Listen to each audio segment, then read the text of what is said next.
I'm Gina Fossati from the Johns Hopkins Applied Physics Lab, and I'm working on the Dragonfly mission doing acceptance testing of our flight software as well as testbed software development. And today I'll be talking about the Dragonfly emulation testing and continuous integration.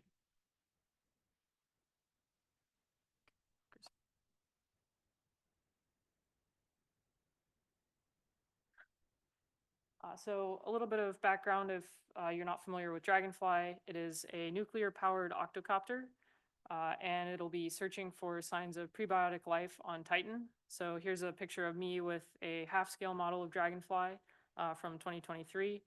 The full-scale Dragonfly is roughly the size of a car. I feel like seeing the half-scale, you don't necessarily think that. It's pretty massive. So a little bit about acceptance testing. We test the software against a set of requirements. And then for Dragonfly, the acceptance testing team has also managed and stood up the testing infrastructure for both the flight software team and the acceptance testing team.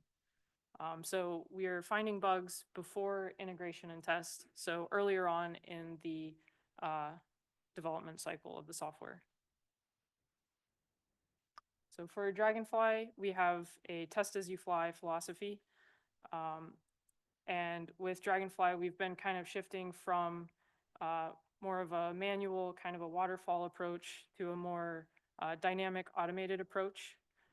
So we're doing system level tests, and these system level tests have the ground software in the loop. So we actually have the flight software talking with the ground software in our tests. And to do this, we're testing with both hardware test beds, the Hill, as well as software in the loop SIL emulation.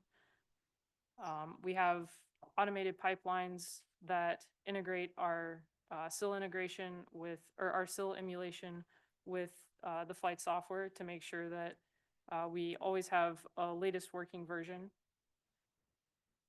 And then we're leveraging our same manual capabilities in our automated pipeline, so it's easy to test, run our tests manually in the same way that our automation does it. And we run these tests every night. So a little bit about our hardware in the loop and our software in the loop. First, I'll talk about the hardware. These are test beds that have real hardware, and we have a separate test environments team that actually owns and manages our hardware in the loop test beds.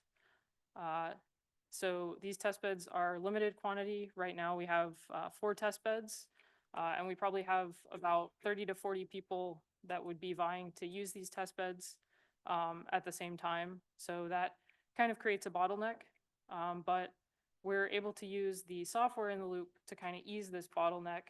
And so a lot of the people who in previous missions would have only been able to test on the hardware are now able to use our software in the loop and do their testing there first, and then maybe just go over to the hardware to verify that it runs the same way on the hardware that it does on the software emulation, kind of easing that bottleneck.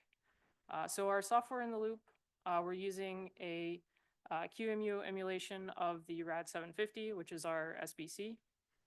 And we got this from NASA Goddard, so thank you very much to them, because without that, the barrier to entry for our SIL would have been much higher. So we've made some customizations on top of that QEMU emulation, and then we also have what we call testbed software, which is our custom emulation of additional hardware components.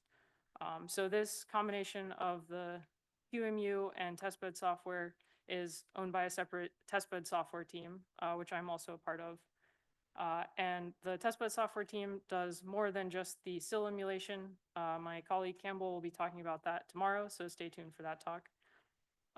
But our SIL is lower fidelity than the hardware testbeds. I know in the talk earlier today, there were some questions about timing. We do see issues with timing, so tests that are testing timing specific things, we run those exclusively on the hardware. That being said, the majority of our testing can be done on the software emulation. So we still see a huge benefit, and it does help with that bottleneck. And again, the SIL is very scalable. We're running these on virtual machines, and we run them in containers on virtual machines, so we can spin up and tear down a lot of these really quickly. So now I'll talk about our automated pipeline. We kind of have three phases of this pipeline. We have the SIL integration, and then the SIL build, and then we have some regression tests that run. So I'll start off with the SIL integration. First, one thing to note, we have a top-level repository that has submodules pointing to our flight software, testbed software, and QEMU repositories. So we use these submodules for our version tracking. So this integration pipeline first starts by updating all of those submodules to the latest changes in each of those repositories. And then it does a full build of the software, the flight software, testbed software, and QEMU. This pipeline does not touch the ground software. It just assumes that there's a ground software in existence. And we keep it at a constant release version, and the ground software team, which is another separate team, pushes updates to the ground software when they have a new release. So once the build finishes, if that's successful, it runs a suite of tests. This is kind of a minimal suite just to say that our SIL is able to start up and we can run some no-op commands. So if those tests pass, then then the integration pipeline commits and pushes the changes to the submodule updates, and this kicks off our next automated plan, the SIL build. So this plan is almost a repeat of the integration plan. The main reason we have this plan is that we use the updated commit hashes from that were pushed as part of our tagging process. So this SIL build plan does the build and runs a suite of tests again. Right now, it's an identical suite of tests to what we do in the integration plan, but we could update these to be more rigorous or some different set of tests. And then it importantly packages and publishes the binaries and pod man images to Artifactory. And I'll discuss some process improvements in later slides. So the last part of the pipeline is the regression tests. So these regression tests are run on both the SIL and the hill every night. So we're really maximizing our throughput here. These are a lot more rigorous tests. We have tests written by the flight software team and also tests written by the acceptance testing team.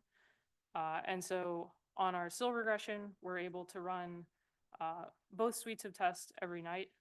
And then on our hill regression, as I mentioned, we have a limited number of hardware test beds. So we have kind of a rotation between the flight software and acceptance test suites. So these tests are using the latest builds published to Artifactory, what was published by the previous step in the plan in this pipeline. So, and again, this is run every night. So each night, all of the changes from the day are integrated and built here so that each night it's using everything that was changed during the day. So each time the test runs, we know that the only change was what was pushed that day. So this helps us pinpoint errors if a test fails. And another thing to note is that these tests are very long. We already have about 7 hours. I think it's more than that at this point since I wrote the slides. And it's continuing to grow. So once these plans complete, they send us a Slack message. I have a screenshot here of what our automated Slack messages look like. It's got whether or not each test passed or failed, and also a link to the results. So I talked about a long process. So here are some of the implementation details, the tools that we're using. So we have the Atlassian suite with Bitbucket and Bamboo, which is akin to GitLab CI, which is what kicks off our tests. And then Jira for issue tracking. I already mentioned Artifactory for storing our images and binaries. Podman and Docker Compose for our containerization. And then we have what we call the Avionics Integrated Development Environment, or AID, which is a tool that we developed in-house. It's primarily Bash, and we use this both for manual and automated capabilities. You can kind of think of it as our Swiss Army knife for anything you would want to do for development and testing. We have kind of a utility for it there. And then I know there was a talk earlier about behavior-driven testing or development. So Cucumber, we're using Cucumber, and which is, and then the Cucumber, we feed the results from our Cucumber runs to something called Clucumber, and it spits out these nice reports that we're able to look at in the browser and click around. So you can see there's kind of a pie chart there, and one of the tests failed in this particular example, but the rest of them passed. So we can click on the failing test, and we see this one says that there were 3 skipped steps. So what that means is that our setup failed. So if you look down at the bottom under the steps, we have 3 steps there, which are the things in our feature file. So we say, given a running SIL in Minimock, and we didn't even get there, so the SIL was never running. So we actually save the logs for this setup in Bamboo. I don't have a screenshot of that, but we use those a lot if something goes wrong here. So we have this failure, and we notice that only 1 out of 67 tests failed, and it failed in the setup. So this is something intermittent because it only happened 1 out of 67. So these kinds of things are difficult to debug, and something that we likely would not find or be able to fix very easily without some kind of automated pipeline like this that's running a lot of times. So a couple of specific examples of bugs that we've found and fixed. We actually had a bug in the hardware of our navigation coprocessor, or NCP, where it was failing to handle a flight software command about 8% of the time. And so we noticed that in our nightly runs, and we're able to fix that. We likely would not have even noticed that if we didn't have a pipeline like this. And there was a bug with timing that we were able to find and fix in under a week because we had all of these reports and automated runs. We also find bugs that are not intermittent, that are deterministic and happen every time. For example, there was a polling rate that was too low, so we were dropping packets. Pulling in the changes from the day and seeing that 1-day differential in our test runs allowed us to notice this problem and fix it in a day. Whereas without this, it could have easily gone unnoticed for a long time and kind of gotten hidden. So here's an example of a failed test. So you'll notice that we actually have some results under the 3 steps. We ran a JAS procedure, or the SIL and Minimock came up. We ran a JAS procedure, but then there's an error message under step 3 where we captured the result and checked for errors. So so developers can go in and look here at this report and click on the log, and it will show what the failures were. So I know this text is kind of small. I've highlighted there were 7 errors here, and basically this test is checking telemetry points, and the errors are saying that the actual value was for example, 0, but the expected value was 1 in some cases. So just the telemetry points were not what we expected them to be, so the test failed. So looking back, there are a lot of things that went right, went wrong, and we can improve upon. Just to hit the high notes, I think this was overall this more dynamic automated approach that we took was very positive, and we want to keep pressing towards this approach. So we were able to do a lot more testing with this automation, found bugs that we would not have otherwise found, and we also were able to do a lot more testing with the sill emulation. Everybody has their own sill at their desk, so no contention for those. It allows us to start testing. It allowed us to start testing some basic things before we had any hardware, which was nice. And then a couple things that didn't go as well as we would have hoped. The initial setup was a beast. This took several iterations before it was stable. We worked through a lot of issues getting it set up.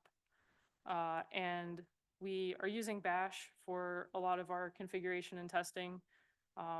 There are oftentimes an industry standard tool to do some of the things that we're doing with Bash. And using Bash makes it a little more challenging to debug and understand. So some ways we can improve. I mentioned that I would talk about some process improvements later. We are building the software, all of the software twice, which takes a long time. So one thing we could do is have the flight software and testbed software teams build and publish their latest version of the software and just pull in that version for these plans to save a lot of time there and start our regression testing earlier to give us even more testing. And then using industry standard tools like Ansible and Pods or Kubernetes to help make things easier to understand and maintain. And then I haven't really touched on the ground software very much, but our ground software is currently a manual process to push updates. So if we're able to containerize the ground software, then we can spin up and tear down both the flight software and ground software side of our SIL much easier and truly have infinite scaling there. And with that, I will take questions.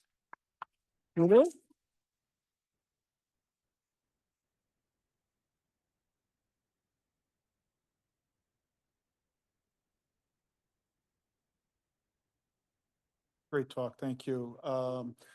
Question I have is with Bamboo, and have you used Clover to examine code coverage and identify unexercised code? And if so, have you any clever methodologies that you can share for taking that info, bringing it back to improving the test vectors to then pick up that uncovered code? Yeah, I'm not sure